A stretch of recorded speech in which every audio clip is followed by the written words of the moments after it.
गाला basic का question paper 3 के objectives हम स्टार्ट कर रहे हैं। सेक्शन ए जो है फिल इन द ब्लैंक्स। पहले उसका फर्स्ट क्वेश्चन है, if 1,0 is one of the solutions of the equation 8x plus 3y plus 5k equal to 18, then k equal to। सबसे पहले हम क्या करते हैं, इक्वेशन जो दी है वो लिख देते हैं 8x plus 3y plus 5k equal to 18। अब देखो बोला है 1,0, अगर 1,0 इसका सॉल्यूशन है यानी आपको x की जगह रखना है 1 और y की जगह आप रख दो 0। 5k same equal to 18। अब 8 इंटू 1 8 प्लस 3 इंटू 0 0 हो जाएगा, वो टर्म लिखने की जरूरत नहीं है, सीधा आप लिख दो 5k और इक्वल्स टू में 18, यानी 5k यहाँ से हो जाएगा 18 माइनस 8, यानी 5k का वैल्यू आएगा 18 minus 8 10, k equal to 10 upon 5, k equal to 2, यानी इसका करेक्ट आंसर है ऑप्शन सी।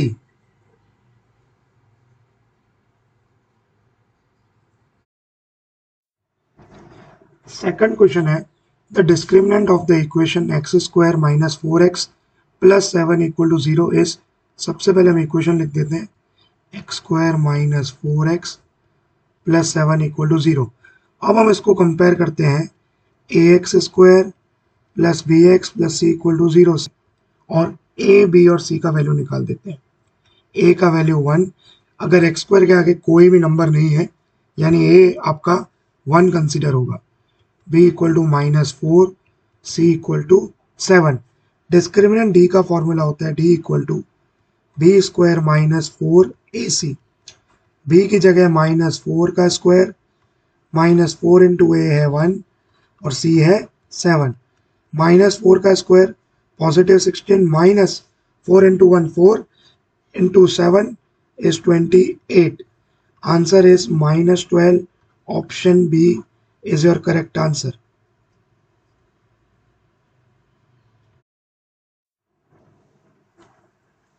थर्ड क्वेश्चन है, the sum of first n terms of the AP k, 3k, 5k, dash dash dash is.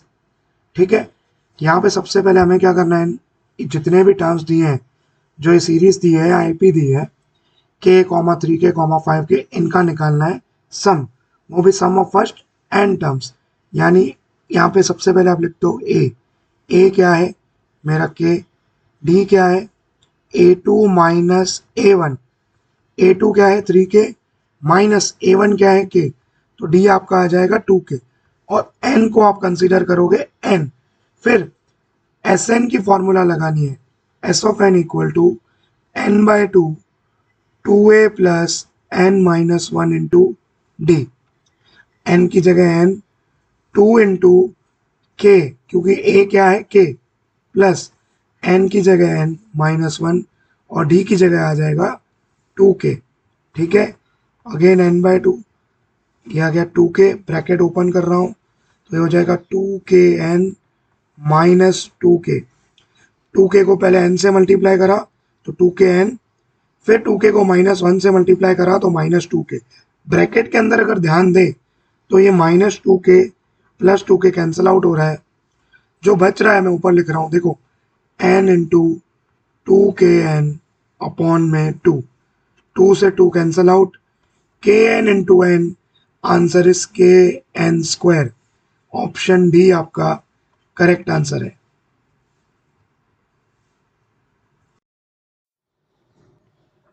Fourth question है, the perpendicular distance of the point -3, 8 from the y axis is dash. जब भी देखो perpendicular distance के question आए तो कौन सा axis पूछा है, फ्रॉम द y एक्सिस, तो आपका जो x कोऑर्डिनेट होगा वही डिस्टेंस होगा। अब x कोऑर्डिनेट तो यहाँ पे क्या है -3, पर डिस्टेंस कभी भी नेगेटिव नहीं होता है, यानी आंसर आएगा सिंपली 3। ऑप्शन ए आपका करेक्ट आंसर है। मान लो अगर यहाँ से आपको पूछता the perpendicular distance of the point -3, 8 from the x axis, तो जो इसका y कोऑर्डिनेट है 8, वो आंसर आ जाता। ठीक है, फिफ्थ क्वेश्चन देखें तो पूछा है sec to the power 4 theta minus sec square theta equal to dash. सबसे पहले हम क्वेश्चन लिख देते हैं, sec to the power 4 theta minus sec square theta, ठीक है। अब sec to the power 4 theta को मैं लिख सकता हूँ sec स्क्वायर थीटा का whole square minus sec square theta. अब हम ये जानते हैं कि sec स्क्वायर थीटा और tan स्क्वायर थीटा का एक रिलेशन है। वो इसमें हम क्या कर सकते हैं कि जो sec स्क्वायर थीटा है उसकी जगह मैं लिख सकता हूँ 1 प्लस tan स्क्वायर थीटा, और ये होल स्क्वायर तो बाहर है ही। फिर इस तरफ भी sec स्क्वायर थीटा की जगह 1 प्लस tan स्क्वायर थीटा। इस तरफ की अगर बात करूं तो ये हो गया a प्लस बी का होल स्क्वायर, यानी ए स्क्वायर 1 का स्क्वायर 1 प्लस 2 इंटू ए है 1 इंटू बी है tan स्क्वायर थीटा, तो ये हो गया 2 tan square theta plus B का स्क्वायर tan स्क्वायर थीटा का भी square 10 to the power 4 theta. और इस तरफ अब मैं ब्रैकेट ओपन करवा रहा हूँ तो ये -1 माइनस tan स्क्वायर थीटा।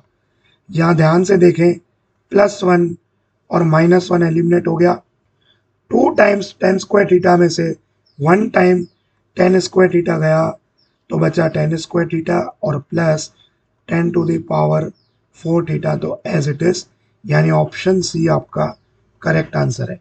अच्छा सवाल है ये।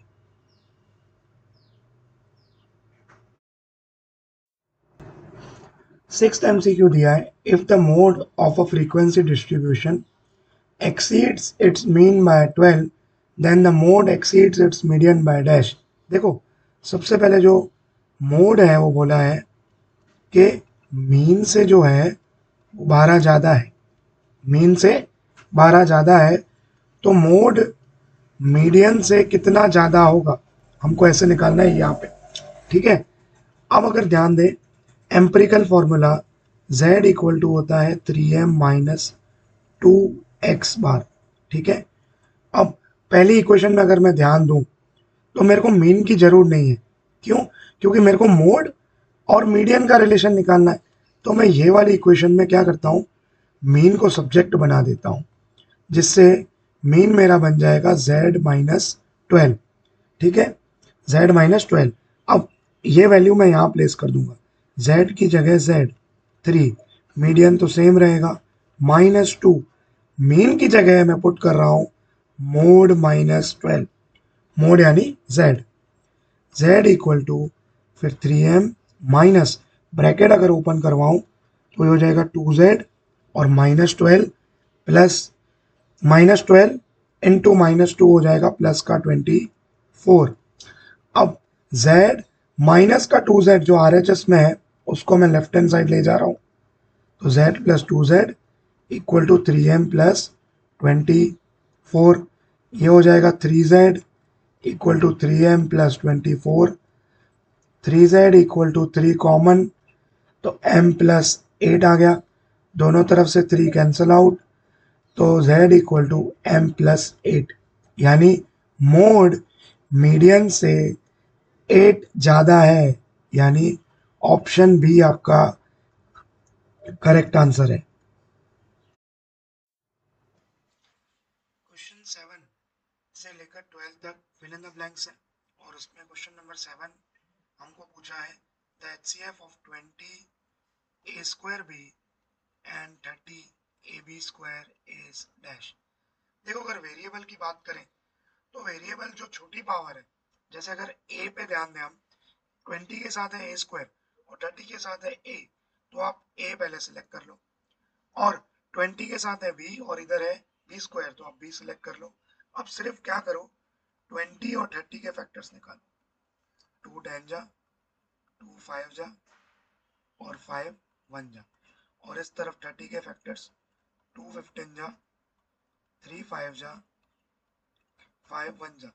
दोनों में अगर कॉमन देखे, एक तो 2 आया और दूसरा आया 5, यानी 10, यानी नंबर में से आपने ले लिया 10 और वेरिएबल है a इंटू बी, यानी ऑप्शन बी जो है सेकंड ऑप्शन 10ab वो करेक्ट आंसर है।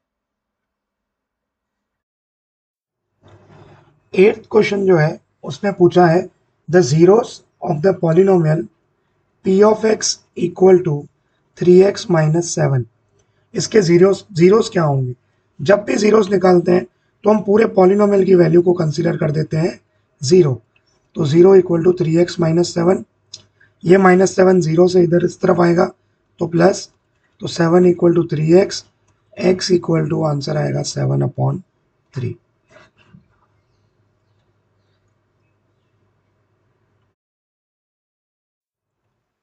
नाइन्थ क्वेश्चन देखो क्या बोला है, if 5p of a equal to 3p of a bar then p of a bar equal to dash. देखो इसमें एक अच्छा काम करते हैं, सबसे पहले लिख देते हैं 5p of a equal to 3p of a bar. इसको एक रेशियो के फॉर्म में क्रिएट कर दो, p of a upon p of a बार को एक तरफ कर दो, ठीक है, ये हो गया 3/5।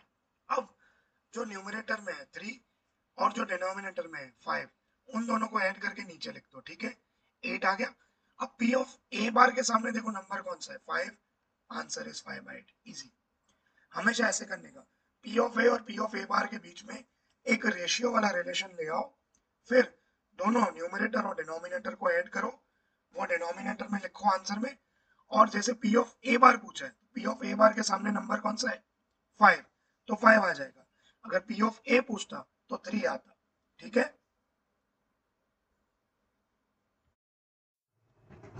10th क्वेश्चन है, if sine theta is equal to t then cos theta equal to.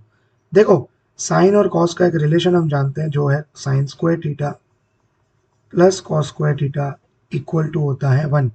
अब यहाँ पे आ जाएगा साइन थीटा यानी t का square plus cos square theta equal to 1। This means cos square theta equal to 1 minus T square. तो cos theta equal to square अगर हम हटाते हैं तो सामने अंडर रूट देते हैं, 1 माइनस टी स्क्वायर आपका करेक्ट आंसर है, ठीक। 11th क्वेश्चन है, tangent of a circle intersect the circle eight dash points. हमेशा आंसर आएगा 1। टेंजेंट हमेशा सर्कल को एक ही पॉइंट पे इंटरसेक्ट करेगी, ठीक है। 12th क्वेश्चन पे आ जाते हैं, if the mode of the observations 15, 17, 23, 23, 25, 19, 28, x is 23, यानी यहाँ पे बोल दिया कि मोड जो है वो 23 है। अब अगर देखो मोड 23 है यानी 23 ही maximum number of times repeat हो रहा है, तो हम x को भी क्या मान लेंगे 23, और हमसे पूछा क्या है x प्लस 7, तो 23 प्लस 7 आंसर इज 30, ठीक है। क्वेश्चन 13 से लेकर 16 तक ट्रू और फॉल्स है। आइए देखते हैं 13 क्वेश्चन में क्या बोला है। For two positive integers a and b it is possible that HCF a comma b equal to 15 and LCM a comma b equal to 162। देखो जब भी ऐसा पूछा हो कि HCF 15 या LCM 162 पॉसिबल है, तो आप क्या करोगे, जैसे जो LCM है 162 उसको HCF जो दिया है उससे डिवाइड करो। क्यों? क्योंकि HCF जो होता है 2 नंबर का, वो LCM का फैक्टर होना बहुत जरूरी है।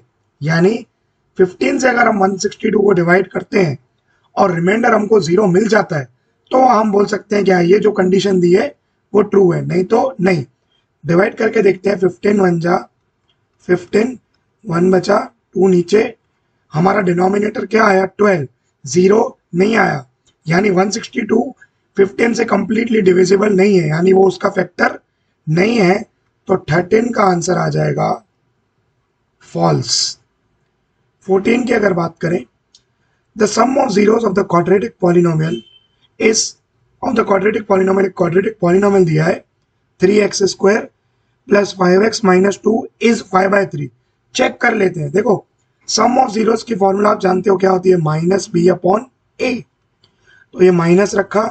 अब पॉलिनोमियल में अगर ध्यान से देखें तो b का वैल्यू क्या है 5 और a का है 3, यानी आंसर आना चाहिए -5/3, और हमसे पूछा है कि +5/3 होगा, नहीं, जवाब है फॉल्स।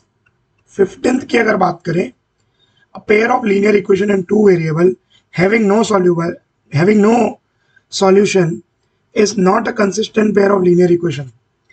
अब ये क्या कह रहा है कि कोई लीनियर इक्वेशन है 2 वेरिएबल में, जिसका सॉल्यूशन नहीं निकलता है तो वो इनकंसिस्टेंट होती है। जी हाँ, वो इनकंसिस्टेंट होती है। जिसका भी सॉल्यूशन निकलेगा वो ही सिस्टम जो है कंसिस्टेंट होता है। जैसे इनफाइनाइट नंबर ऑफ सॉल्यूशंस हो गए तो वो कंसिस्टेंट, जिसमें यूनिक सॉल्यूशन निकलता है वो भी कंसिस्टेंट, पर जिसका सॉल्यूशन ही नहीं निकलता है तो वो कभी भी कंसिस्टेंट हो सकती नहीं है। ठीक है। 16th की अगर बात करें, the probability of having 53 Mondays in the year 2020 is 3/7। देखो, इंटरेस्टिंग ईयर दिया है। अगर 2020 दिया है, अब ये लीप ईयर है कि नहीं इसको पहले हम चेक करेंगे। कैसे चेक करेंगे? जो भी ईयर दिया हो उसको आप 4 से डिवाइड करो। 4 5 जा 20, 0 बचा। सीधा हम 20 अगर नीचे उतारते हैं तो एक 0 ऊपर देना पड़ेगा। अगेन 4 5 जा 20, डिनोमिनेटर 0, यानी 2020 एक लीप ईयर है। ठीक है। अब एक लीप ईयर है तो उसके कितने दिन होंगे? 366। अब हम इसको डिवाइड करते हैं 7 से, क्योंकि एक हफ्ते में 7 दिन होते हैं। 7 5 जा 35, 1 बचा, 6 नीचे, 7 2 जा 14, 2 बचा, यानी जो एक्स्ट्रा डेज है वो ही आपकी प्रोबेबिलिटी होगी, यानी प्रोबेबिलिटी होगी 2/7। और हमसे कहा है कि क्या 3/7 होगी? तो नहीं, आंसर इज फॉल्स। ठीक।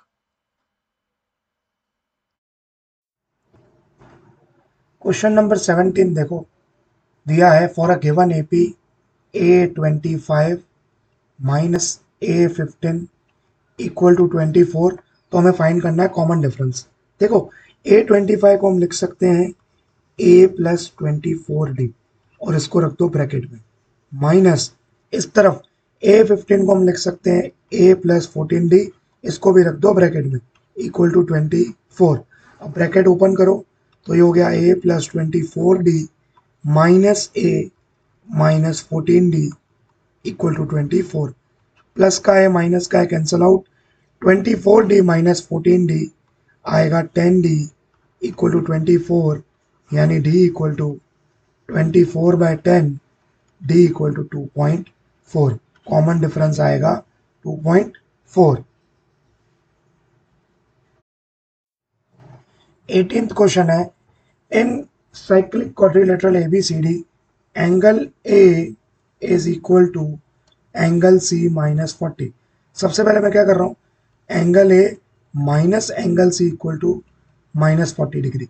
देखो, अब साइक्लिक क्वाड्रिलेटरल की एक प्रॉपर्टी होती है, जो उसके ऑपोजिट एंगल्स होते हैं ना, उनका टोटल 180 होता है, यानी angle A plus angle C equal to 180। और हमसे पूछा भी एंगल A है, तो मैं दोनों इक्वेशंस को क्या करवा रहा हूँ, ऐड। तो angle A plus angle A 2 times angle A minus angle C plus angle C cancel out, -40 plus 180, answer आएगा 140। तो एंगल A यहाँ से निकल करके आया बच्चों 140 divided by 2, answer is 70। 19th question है, the probability of getting a defective shirt in a lot of 400 shirts is 0.035। Find the number of defective shirts. यानी यहाँ पे एक लॉट है 400 शर्ट्स का, उसमें से जो डिफेक्टिव शर्ट है उसकी प्रोबेबिलिटी हमें दी है, पर नंबर ऑफ डिफेक्टिव शर्ट्स कितने हैं वो हम नहीं जानते। तो प्रोबेबिलिटी के हम पहले फॉर्मूला लगाते हैं। जैसे probability of event A, number of defective shirts आएंगे। ठीक है, क्योंकि हम डिफेक्टिव शर्ट्स ही पता लगाना है कितने हैं, अपॉन में टोटल नंबर ऑफ शर्ट्स, के भाई टोटल शर्ट्स कितने हैं वो ही आएगा। ठीक है। अब प्रोबेबिलिटी जो हमें दी है वो कितनी दी है, 0.035। नंबर ऑफ डिफेक्टिव शर्ट्स को मैं कैपिटल एन दे देता हूँ। ठीक है, upon total number of shirts कितने हैं, 400। ठीक है, probability 0.035, number of defective shirts को मैंने कैपिटल एन दे दिया सिंप्लीफिकेशन प्रोसेस के लिए। ठीक है, और अपॉन में टोटल नंबर ऑफ शर्ट्स, यानी जो टोटल लॉट है वो कितना है, 400 का, यानी यहाँ से एन हो जाएगा 0.035 मल्टीप्लाई बाय 400। 0.035 को आप लिख सकते हो 35 अपॉन में 1000, और ये मल्टीप्लाई कर दिया मैंने 400 से, 0 0 कैंसिल आउट, 0 0 कैंसिल आउट, 5 7 जा, 5 2 जा, 2 1 जा, 2 2 जा, 7 into 2 यानी डिफेक्टिव शर्ट्स जो थी वो कितनी थी? 14। Answer is 14। 20th क्वेश्चन पूछा है, find the algebraic sum of the deviations of all the observation from there mean. देखो इसका हमेशा आंसर आएगा 0। जो हम डी आई निकालते हैं x I minus a formula से, अगर हम जो डी आई देखें तो वो हमेशा उन सबको डेविएशंस को अगर आप ऐड करोगे तो हमेशा आंसर आपको मिलेगा, वो आएगा 0। ठीक। 21 है मैच द फॉलोइंग। उसमें पूछा है 21 में volume of cone. Volume of cone क्या होता है? 1/3 पाई आर स्क्वायर एच। ठीक है। वॉल्यूम ऑफ स्फीयर की अगर बात करें तो वो होता है 4/3 पाई आर क्यूब। 23 पे अगर ध्यान दें तो पूछा है angle formed at centre by minute hand when it revolves 20 minutes. यानी अब देखो एक बात मैं आपको बता दूं कि जो मिनट हैंड अगर 5 मिनट आगे बढ़ता है, ठीक है, हर 5 मिनट में वो 30 डिग्री इंक्रीज करता है। कितना डिग्री? 30 डिग्री। तो उसी से हम यूनिटरी मेथड लगाते हैं कि अगर 5 मिनट में 30 डिग्री मूव करती है मिनट हैंड तो 20 मिनट में कितना करेगी? Simple, 20 into 30 divided by 5, 5 one जा 5 6 जा, आंसर आ गया 120 डिग्रीज। ठीक है। 24 की अगर बात करें, वही 5 मिनट में आप लिख दो कि वो मूव करती है 30 डिग्रीज, तो 45 मिनट में कितना रिवॉल्व करेगी? ठीक है। तो 45 इंटू 30 अपॉन में 5, 5 वन जा 5 नाइन जा, आंसर इज 270 डिग्री। इसमें आपको याद क्या रखना है कि हर 5 मिनट में जो मिनट हैंड है वो 30 डिग्री प्लस होता जाता है। ठीक है। 30, मान लो 12 बजे हैं तो 12 से अगर 3 तक जाएगा तो 30 + 30 + 30 टोटल आ जाएगा 90 डिग्रीज। ठीक है।